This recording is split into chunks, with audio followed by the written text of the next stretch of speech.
Welcome, Ormash, to Talking on the Moon. Thanks for joining me all the way up here. Oh, thank you. This is really dope. I'm very excited. I'm really happy that this is like the first metaverse blockchain podcast, right? On the moon. I mean, On it's all the above. Yeah. Like the first blockchain metaverse podcast studio, first one on Earth, first one on the moon, first one in the metaverse. That's what I'm running with. This is So really thanks for dope. being up here. How was the Yeah. ride up? Oh, it was really cool. It was really like fast. It was really a matter of just like clicking a link and that link takes you to the moon. So It's amazing being in the future, isn't it? Like people say, wouldn't it be neat to be alive in the 1600s and churn butter? Are you kidding me?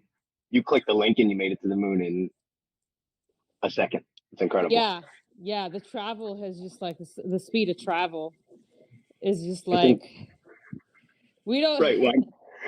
Why do I need to sit in a plane for 5 hours I go when through I could just, TSA. yeah, yeah. So thank you for having me, Mike Salvi. This is amazing.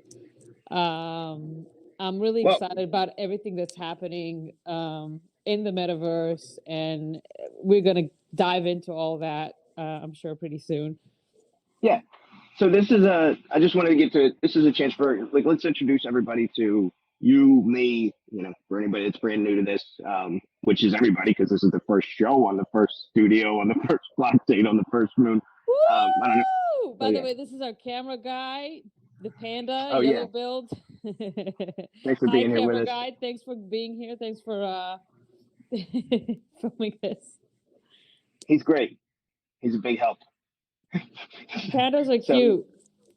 yeah, he was a little nervous about the ride up, but he was fine. I gave him some salmon. I think he ate it. So um, That's cool. I don't know. I hope it's not like you're not supposed to give dogs chocolate. I don't know if you're not supposed to give pandas salmon. He's okay and he's still holding the camera. Anyway, back to you. So you're a stand-up comedian and you're here in the metaverse on the moon. Tell me a little bit about you. Yeah.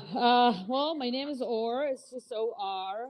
I am a stand-up comedian. I'm originally from Tel Aviv, but I live in Los Angeles and I'm doing shows in LA, New York, and around the states.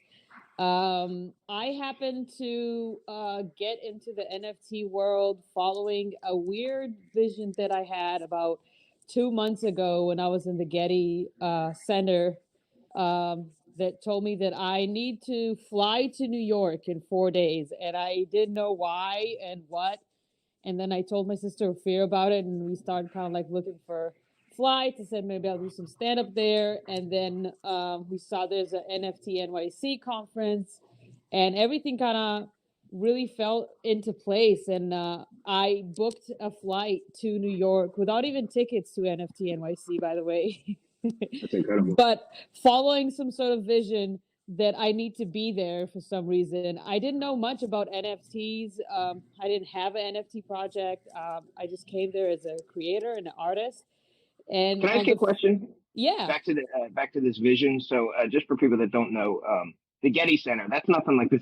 The Staples Center, is it? Okay, you're talking like this is a you gas mean station. crypto.com? No, the Getty Center is a museum. So I Oh, it's a was museum. Oh, it okay, was great. it was interesting because my sister and I were just we were seeing visiting the Van like a it was Van Gogh, and we were watching an art piece by Van Gogh when I got this weird feeling that told me you need to get to New York in 4 days. And I had these words like I had NFT, and I was like, I didn't even know what an NFT. I heard about it, but I didn't know what it is. Um, and then I remember I told Ophir just before I booked the ticket, I was like, Ophir, what if this like am I just booking a ticket to New York? Why? What I like I need a sign, and I asked for a sign. And we went and we ate some fish at a restaurant, and I went to the bathroom. And on the bathroom wall was a huge picture of Times Square. That was And it. that was it for me. And then I went back to Ophir. I was like, listen, we're going to New York. Like, you're coming too. And she was like, fuck yeah. And then we ended up in New York. Um, we got 2 tickets to NFT NYC, even though it was completely sold out. That's a whole different story. And on the first day of NFT NYC, I see this stand-up comedian on stage talking about, being the first crypto comic and having NFT series and doing all this stuff and doing all this like cool stuff. And it's being really funny. By the way, doing a set at 9 o'clock in the morning for a room full of like NFT people that have not even yet woken up and fucking killing it. And I was like, who the hell is this guy? And so it was you. I came and I talked to you and I introduced myself. I was like, yo, like I'm a comedian too. I'm from LA. And we kind of hit it off ever since and dove into the metaverse world, which is so interesting. Dove? No, you jumped on a torpedo and went as to the bottom of the ocean, which is great. And I really feel like ever since that, like this stuff, the crypto world has taken me is crazy. Like a bunch of like wild things happening and crypto conferences, Miami and New York, and like it's just so many crazy things are happening, and it's all because I followed a feeling or a vision is and a feeling. I feel like it's a similar thing. It's kind of like a gut feeling that told me that I need to go to New York, and there was no particular reason, rational reason at the time, but slowly it's all kind of making sense. What's great about you is you've already had you as a stand-up comic. I mean, you've been working on your craft as a stand-up comic like no tomorrow, and for years, and have built yourself up to this position. And all of a sudden, here you just got done. NFT was had no idea what an NFT was, and then all of a sudden you took a plane to New York, you did all this stuff, and you just adapted your craft already over into this space, and that's what a lot of people can do. I say all the time, like whether you weave baskets or whatever, you just kind of pick your craft up, and if you're willing to take the time to learn, which is not going to be overnight, it might take you a few months to really grasp this stuff. So you can still do it while you're doing your day job or whatever. But once you get to this point, you just kind of put it right into it, and you were easily accepted. It's not like you were this NFT superstar, and I say this in quotes with the lower end, but you were nobody that walked into this space and in 3 minutes became somebody. It's been one hell of a ride, and it's gonna continue being like a hell of a ride. I feel. I think that the one thing that I've learned in my journey in the NFT crypto world is really follow your gut and also being in the moment, because so many things are happening IRL that are gonna mean something in the metaverse. Like so many people that you're meeting, conversations that you're having, things that just happen in the moment. And it taught me a great deal about, even though we're doing these things through our phones and through our computers and through technology, it's happening through IRL connections. Right, and it's nice to be in both. So for the people that are afraid to, and I don't mean to say afraid, but for the people that hesitate to jump off the diving board first before they see 20 people do it, before them, it's one of these things like just jump, because just because all of a sudden now you're doing metaverse work doesn't mean all of a sudden, like Snoop entered the metaverse. You think he's going to stop recording albums in real life and stop touring and stop making whatever he makes there? No, it's just nice to be in both places. The cool thing about this was, and you can attest to this, I'm sure, as a comedian, how hard did it hit and I know everybody had it, tragic things when it came to COVID, but when COVID hit and everything came to a complete stop, for people like us that were out 6+ nights a week doing stand-up comedy, to not be out again. And then the supplement to that was those Zoom shows where you felt like you were on the Brady Bunch. It didn't work. And yeah, when someone, the guys from the Meta Party, New Legends and Resonator, when they hit me up and said, "Do you want to try a show in a metaverse space in Decentraland?" And when I went in, I was like this virtual character. I fell in love with it. So then it got to this point where I did it for about a year, and thing that me didn't make the decision I should just build one of these on my own until just recent, within the past few months. But so what? I did it now, and here it is, and I'm still out. I'm still at comedy shows. I was a Punchline the other night, like you were out at doing your shows, and this, but it's nice as a supplement, because if it does come back again and we get COVID-26, at least we have something like cool to fall back on. And you know what? Even on top of that, think about it this way, and it really ties down to, you know, land and assets in the metaverse. Like all you had to do right now, and I had to do, is click on the link and get to the space. And so more and more spaces and land in the metaverse are able to accumulate a big amount of people that either because of COVID or either because it's just more comfortable and the technology allows it, can just be all together at the same place in the metaverse. So the possibilities here are huge, and I think that's why there's such a rush of people to kind of buy land in all these metaverses and, you know, develop all these platforms and all these rooms and all these cool events in the metaverse. Because if people could just follow a link and then be together, it's insane. So you're one of the people that see it, and that's what and you get it, and you know, for lack of a better, like you can kind of you can see the potential of it, like see into the future, right? And the way that other people still talk about it, I'm reminded of when like it was like Brian Gumble and some other reporter were talking about the internet so long ago, and they're like, "What's an email? What is that little A with the circle on it?" And it's just like, if you don't jump on now, you're gonna jump on eventually when it becomes okay. When you don't have to be like the cool kid in the back of the class, like, man, I ain't doing that. Because there's a lot of that, and that's okay. But I'm excited. So what are some of your plans with everything that you've seen now in this complete and you not for those people that don't know you. I mean, you also have a gaming background too. So I mean, you're not coming into this completely blind. So I said, I mean, you have a lot to bring into this. So what do you see as what are some of your plans without giving everything away? Well, like you said, I do. It's funny because I do have a gaming background, and a few years ago, I kind of put that on the side to go pursue stand up comedy. And I always felt like me doing stand up comedy is like something I'm giving up on all this stuff and all this background I have and all this passion I have in comedy.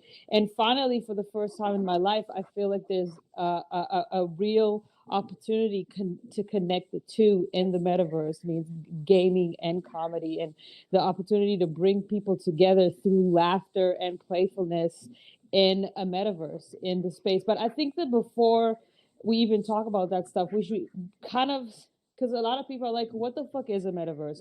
Everybody's talking about Web.3, Web 2, in metaverse, NFTs, and I feel like we should talk about a little bit of what it is, essentially. Sure.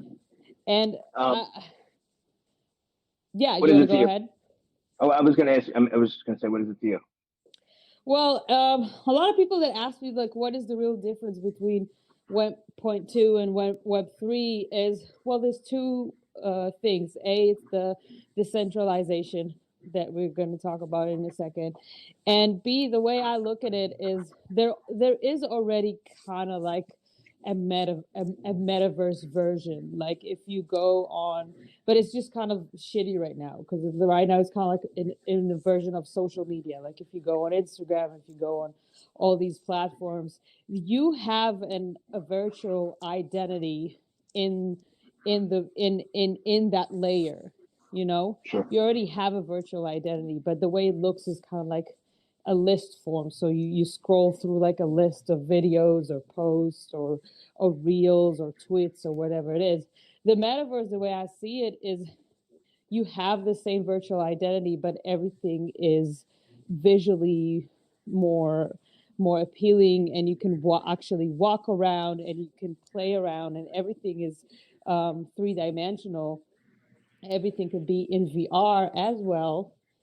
And what I think the most important thing is that it's more of a fair structure because it's decentralized. It's not owned by one organization that kind of makes its profit by everyone's content. And you know, And it's having the ability to lock you out too. Sure. and having the ability to just lock you out and say, no, you're blocked, you're not, we don't agree with that, or whatever it is. It's more of a democratized Is that word? Democratize. I like decentralization better. And Yeah. before, but yeah, no, and it's interesting. I mean, before we get into that, it's interesting when you say that about social media profiles. We already have this, like these digital profiles out there. We do, and it's like a list you just have to scroll through. It's almost like a second. It's like a two-dimensional layer. And imagine your Instagram profile, your Twitter profile, your Facebook profile. If they were all three different houses on a land or whatever, and that you could people could walk into the one building and click and look at all your pictures, go into the other one, see all the stuff that your art, whatever you draw, whatever you're into, pictures of you fishing, all the same shit we've already been doing since 2005 with all these platforms that have been introduced. Now just Yeah. on the better, more graduated level. That's why. So for anyone that's familiar with Second Life, but the only challenge with that is that a lot of people say it was way ahead. It was too ahead of its time. But now all of a sudden, it's crazy how Facebook changed their name to Meta, and then that's not all you hear about, but that's probably 60% of what you hear about in these types of circles. Yeah. Yeah. Probably a lot more, but yeah. Yeah. I agree. And if you think about it this way, it's like if you have a shop in real life, or even a website, a Web 2.2 website, is like the amount of traffic means the amount of people that log into your website is kind of like determines the value in a way of your Sure. website. So if you instead of website say, well, this is a room, and in the room you can actually walk around instead of browsing, you just walk around and you can play and you can interact, and you can actually have NFTs that are usable. You know, we could have NFTs that are works of art that you hang on the walls that people can buy. You can have flying NFTs in the sky. You can have NFTs that you wear. For example, like right now, we could have had an option where I wanted to purchase a dress, which this dress is an NFT, and I can have that dress on my avatar, and I can look fly in the metaverse. I was visiting the Seen a lot of that. store. I was visiting a store in Miami last conference, and I saw these beautiful Gucci glasses, and it was like $2,500. Of course, I wasn't gonna buy it, but then I was like, even if I was gonna buy it, why would I buy this if it doesn't have its own NFT, its own digital representation? Like, what if I wanna be able to know that I can take the NFTs of these glasses that look just like these glasses, but just in a virtual digital, version, and put it on my avatar? Because people are going to be able to go home, put on the VR headsets or phones or whatever it is, and just walk into the metaverse. So just like I have a jacket right now, why wouldn't I want to put that jacket on me in the metaverse? There's already Right. fashion shows. Yeah, Yeah. there's fashion. There's all these things. Yeah, there's fashion. Yeah, I mean, can you imagine like you're walking down the street and it's like oh, like they recognize you because of your jacket or because your hat or I mean, that's how it goes. In the Decentraland shows that I've been doing with Meta Party, one of the people that are just constantly there that makes all these different like meta gear and whatever made me a ninja outfit and sent it to me. I do stand up comedy dressed as a ninja. I'm holding like weapons in my hand. It's crazy, and I got on a pair of red sneakers that they made too.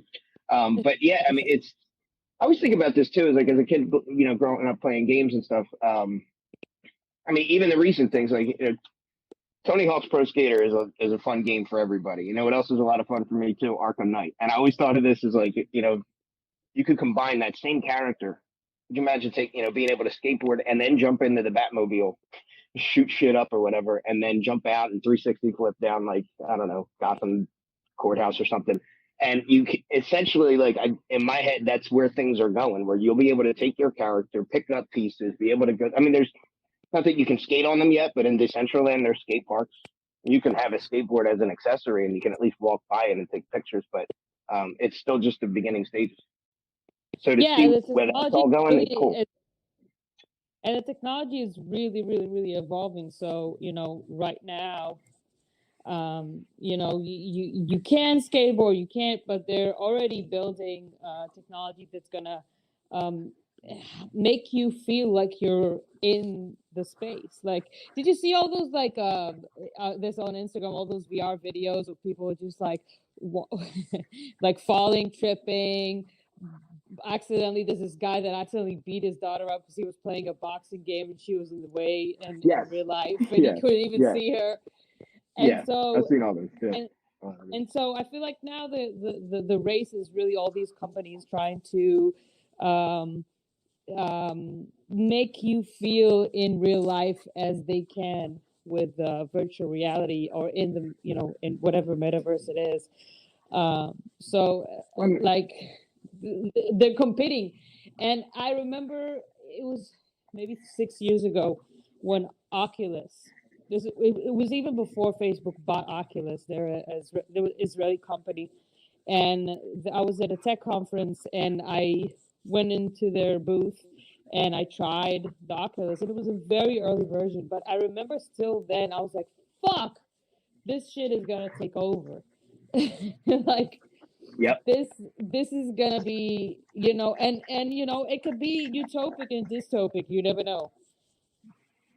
Sure. Um, And this is going to be one of those you things know, that I think there's going to be a big debate about do people's how much of a percentage of their life is going too far. And this is just like anything. You can use this for. I mean, imagine. I know guys that are talking about building, and I'm not plugging, but some of the guys in Madagascar are talking about building not necessarily rehab centers, but at least, imagine a VR room where you could go if you're feeling whatever, and then you tap in and you need a sponsor or you need just someone else to talk to, even if it's not quote unquote certified. It's just like a place to go to where it does feel like it's a little bit better than just like posting like, hey, can someone, throwing something out on Twitter and just hoping somebody replies.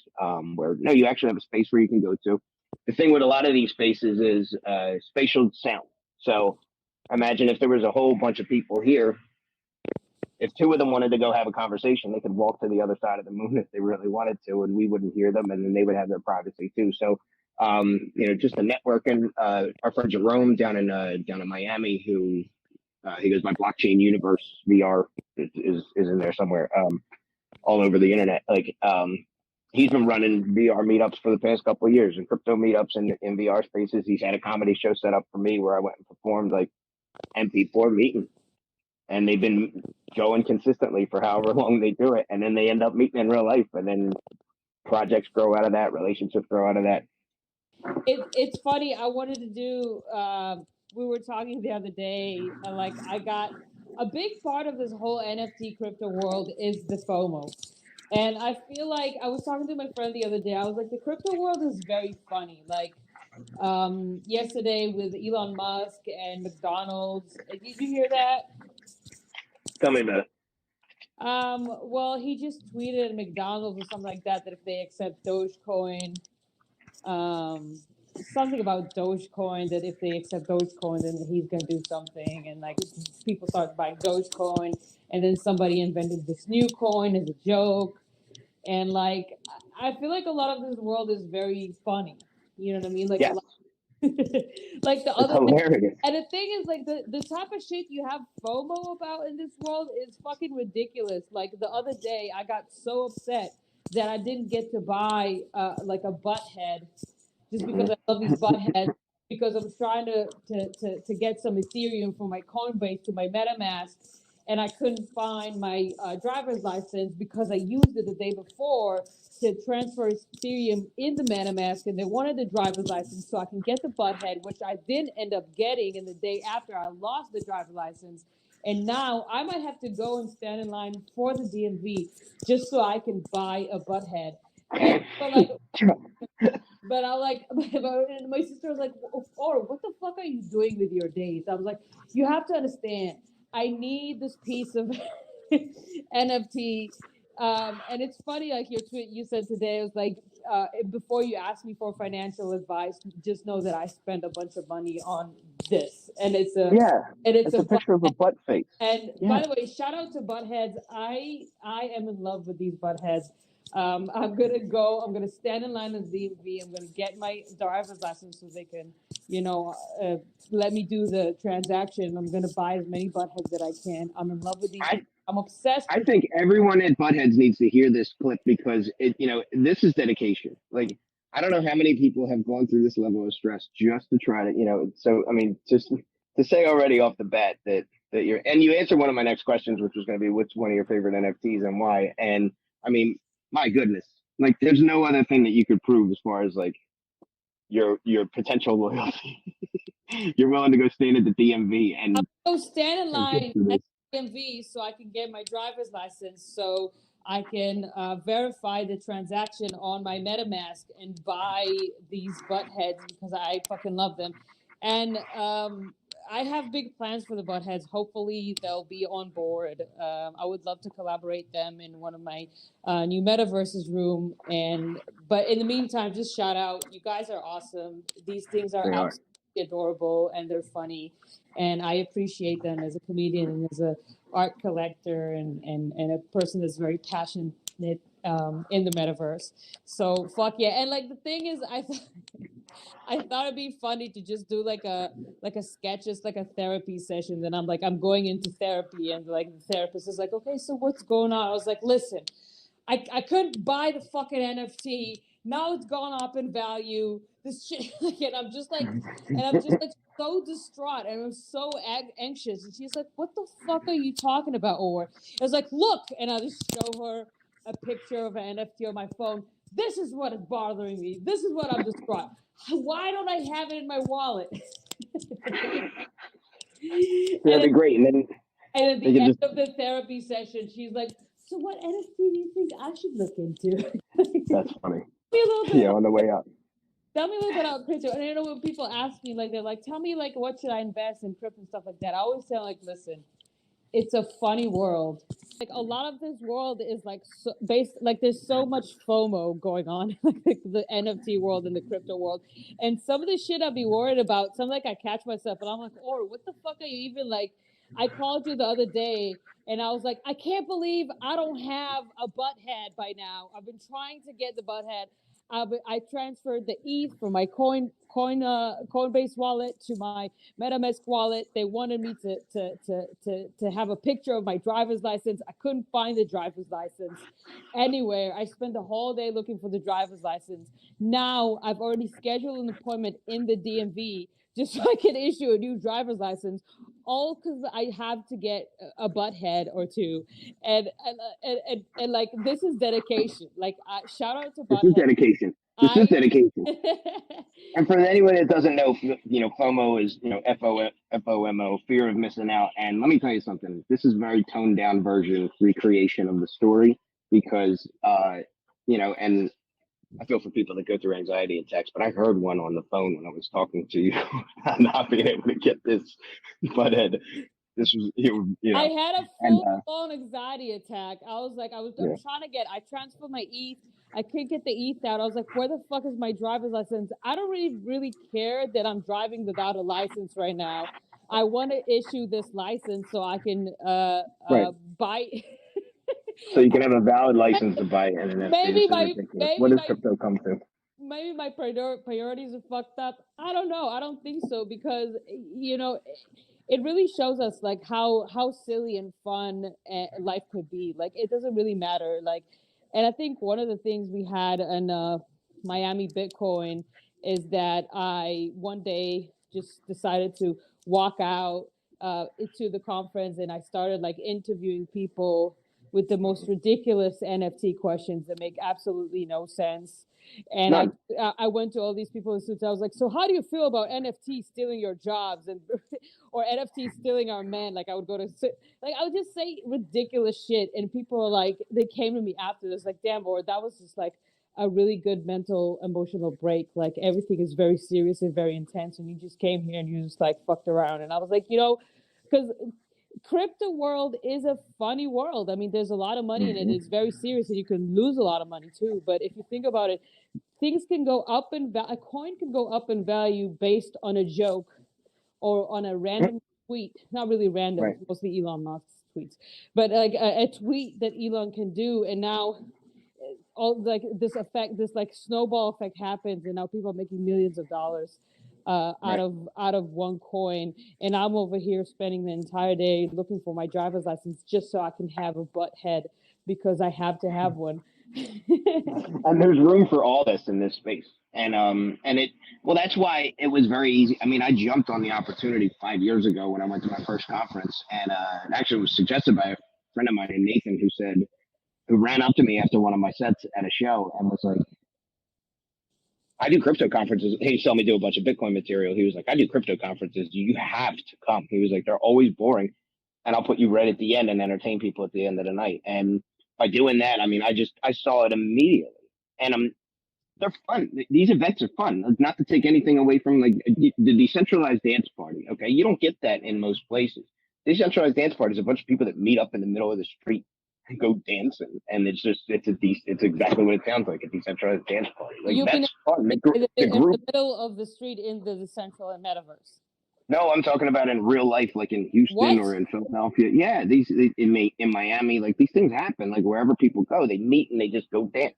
So I'm just saying, like, there's already a group of people that are having fun, and then there's ones that are starving for fun, and it's so easy to jump in here and look like a rock star when you make somebody crack up for 2 minutes because this place is ridiculous. And yeah, you were interviewing people with what was it, with like a teddy bear as you pretended to be your microphone and a T-shirt, I think, like rolled up in a ball, like and it was just like they're just staring at it. It was silly, and then they get the question like they're expecting. I don't know what they're expecting, but I don't think they were expecting. How do you feel about NFTs stealing all our men? And you're right. Afterwards, like the things that the people don't see are going to be when people came up to you afterwards and they're like, "Yeah, that was a great break from this." Yeah, yeah, because I think like even through comedy and through the rooms that we're building, is really try to help people feel that life is, you should take it seriously, but not that seriously.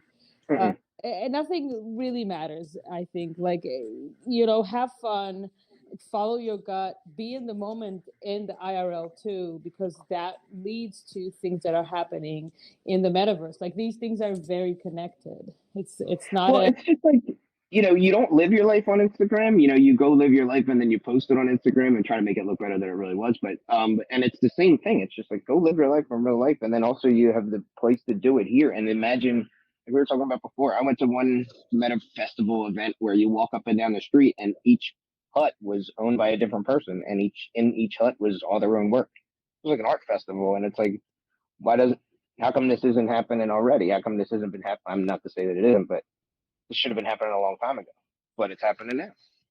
Here we are on the moon talking and having in the very first blockchain metaverse podcast studio on the moon. which And is great. it's fun. There's no, we don't need lighting. We don't Mm-mm. need Right. we don't need like a fancy gear. We can just follow a link, meet at the studio in the metaverse. Right. It's on the blockchain. By the way, who's people who don't really get what is a blockchain? Do you wanna? Sure. I mean, the simplest thing is, it's a public ledger where everybody can see, what's going on, and it's a very broad, open database. But with the things that are built here, so for instance, the platform that we're on now, we're here in a room that is attached to a land called Madagascar. The difference with Madagascar versus Decentraland: Decentraland is a place where you can create an avatar, walk all over the world, teleport to different areas too. So if I'm at my building, I can walk across the street to your building. It's not the same here. The difference here is the way that Madagascar set up is it's a big map, but you click the map, and then whatever is on your property, that's the link. So in this case, Comedyverse takes you to, when you go to the Comedyverse house, it takes you to the Comedyverse art gallery, which then leads you here, and then also to the comedy club. So, but the thing with this is there's freedom in to build this any way that we want to, and this is going to be, especially with these made into NFTs. I mean, they're stuck forever in history and in the world and in database, and they're undoable. Yeah. And they're ours to create however we want. And the thing is if they're stupid and nobody likes them, well, then and nobody buys them. Well, then that's the market's way of telling you either do better or go get a job at UPS. Really. Nobody has to get a job at UPS. Well, someone does because they have to deliver all Yeah. the redeemables. So, but yeah. Yeah. Dude, there's so much crazy things happening in the world right now. Like, Uh, And it's just great to be like a part of it. I feel like I'm for sure. I feel like a driver, but I always try to feel like a passenger as much as I can to look around and be like, this is nuts. Like what the hell? And then to be able to get out of the car and run around in the field and play around with NFTs and stress over not being able to buy butt faces and butt head NFTs and whatever else, and wishing you would have bought Bored Apes a long ass time ago, and all those things come to this one and point where it's like you know, just dive in now. yeah. And I was saying people think, let's with the Bored Ape, there's like this just a fancy PFP. But when you think about the possibility, that Bored Ape could be an avatar in the metaverse. It can. Like right now it's just like a representation of also a potential of what it Hmm. could be. It could be it could be an avatar in the metaverse, like that ape could move and have its own thing and assets and so right now we're looking a lot of the NFTs right now are like either two-dimensional or maybe there's a little bit of 3D or animation, but you're kind of like buying this, like a very kind of basic version of what's yet to come. Hmm. I So agree. But all this stuff is going to be like the original collectibles and all this stuff too. I mean, imagine this 30, 40, 50 years from now. Um, so it's very interesting to see. So what's huh, moving on from here? I feel like I asked. Did I ask you your best and worst crypto experience? oh my god. Do you want to start? I'm wondering Okay, which one we should so start with. 2 weeks ago we were at Bitcoin Miami, standing outside. There was a great band playing outside. People were drinking, having a good time after the conference. And I see Mike talking to this guy, and this guy looks like he's really into Mike. And I kind of move a little closer, and this guy's telling him about his balloon, that he has this balloon that is able to fly to space. Yes. And right after he Now, he asked you if you want to join his. He was like, Mike, do you want to fly on my balloon? You can even tell your little jokes in my balloon. And then that's as where you got me. you can tell your little jokes in my balloon, Mike. Come to my balloon. Did I show you my balloon? I've got a big balloon. My balloon goes to space, Mike. It's not like any balloon. My balloon goes to space. You can come tell your little jokes on my balloon. And then he leaves and kind of like I think he not blew a kiss to you or like he He gave did you not he did keep not blow going. a kiss, but in my imagination he did. Okay. All right. Thanks for clarifying. But he kind of looked at you like, "We'll talk, like He call wanted me, to. so, like call me or some shit like that." And then you were like, "I think he wants me to come on like do comedy on his balloon." And then I look at you and I was like, "Mike, he's gonna fuck you on that balloon. He's gonna Nothing fuck you you on said. his space balloon. Yeah, and you're in a space balloon. You ain't got nowhere to go. So." Right. Where am I going to go? Jump out? What am I, Iron Man? You can You know what's even tell crazy? your little jokes in my balloon. Yeah. The only other than maybe the accent, but I don't know. Maybe there was an accent, and I was just too astonished by all this to notice it. But nothing you said is like everything you said is what happened. Like everything. I give Well, people here's a accents. question. Yeah, Here's a question that you didn't clarify. Was that your best or worst crypto experience? I think that was my best. Okay. All right, we'll I go with think that my one. worst I crypto don't think I want to know. experience. I think my worst crypto experience is having to go on Monday at 8 o'clock in the morning to issue a new driver's license so I can get a butthead because I still don't have it, and they're probably gonna go up in value, and I'm gonna fucking want to kill myself. Yeah, that will be the worst. All right. Well, then you don't make it sound too bad. Yeah, yeah. No, but this crypto world has been like it's been crazy. It's been crazy. And as I told you, I'm just here looking for Snoop Dogg. I That's my favorite part about you is that so you go to all these different events. You're brand new to all of it. You're soaking it all in, and you did sit down with somebody that you talked about a few things, and they had some like they offered you something music wise. yeah, I played in my You're song, motherfucking yeah, baby. Yes, I don't know how much you want to do, whatever. But and then when they talk to you about it, they made you some type of an offer. Yeah, he The said look on your face, I can get so and so to feature right? on your song. That's what it was. And the look on your face, and you said, no disrespect or all due respect, I'm waiting for Snoop Dogg." So that was your best crypto experience and your worst crypto experience. Thanks for sharing. Yep, and there will be so many more. There will be so Uh, many more because the crypto world, dude. Remember when we were at that rich guy's house and he had a phone in the bathroom in the toilet, and then you in the middle of you pissing, somebody would just call the fucking phone, and I you was were like, so tempted. "Hello." He's like, I "Who what is this?" I'm like, "You're the one calling me. I'm just pissing." you know that's the beauty of crypto. Like had you told me 3 months ago that would have happened, I would have laughed in your face. I mean, I said, yeah, maybe I would probably do something like that, but to know that it actually came to fruition, it's priceless. So yeah, I mean, you really have to be like ready for whatever's to come, and I have no clue. But trying to get to as many events is great. But even just through all this stuff, I mean, I've met so many people through Twitter Spaces and you name it.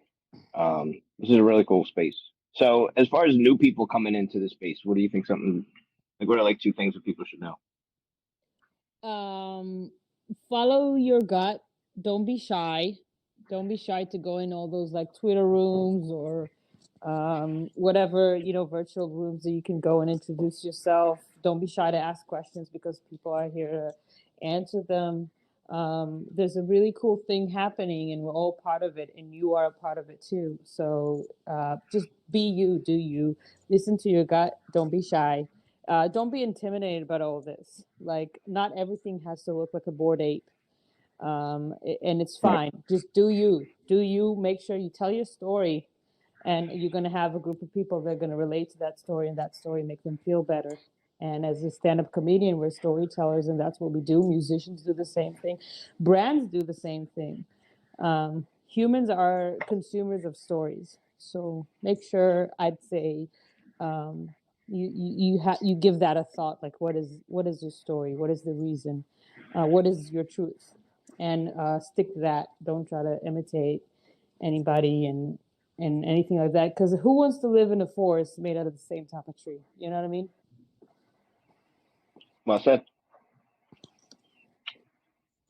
I like it. What do you All right. think?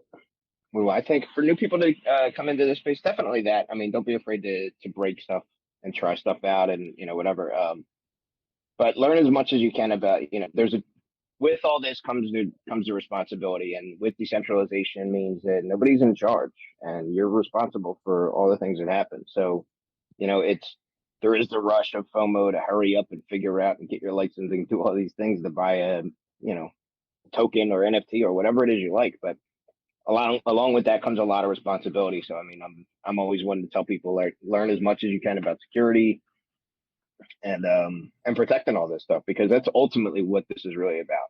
Is about being able to create stuff on your own and to be able to protect all your own assets, whatever they are. Your art is your asset, your brain is your asset, and to be able to know that you can own all that stuff and put it somewhere.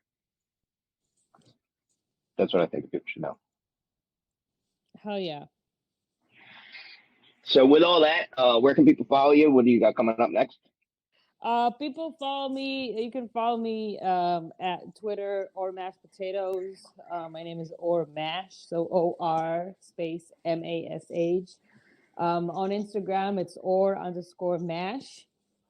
Um, we're doing a bunch of, so we're producing like one of the best comedy shows in LA. It's called Supernova. It's an outdoor comedy show made completely by comedians that started in 2020 when out of wanting to give comics a place to go and perform, and it literally became the hottest show in town. So I'll be performing there. We have Damon Wayans today, Bill Burr, got Sarah Silverman, Tiffany Haddish, also as up and coming comedians, such as myself. And then this we're already working on our metaverse rooms. And if you don't want any of that, we can cut that out, obviously. We're good. working on rooms in the metaverse that are going to incorporate comedy and joy and laughter and togetherness, which will be announced very soon. No, that's great to hear. You know, I'm at this point too where, you know, there's other people who are working on their craft too, and there's other comics and people that are working on building other comedy, you know, clubs and things and that sort of thing in the metaverse too. And I'm all for all of them. I'm in communication with most of them. And for anybody that's listening that isn't in communication with me yet, that is building something, let me know. I mean, I've got the experience, I've got community, I've got people. You know, it all works. I mean, it's the only way we're going to get better is by, you know, working together. So, yeah, for me, follow me at the Mike Salvi everywhere. This was a great episode. I appreciate you being here with us on our debut of talking on the. You're the first guest on the first. Let me see if I can get through all this.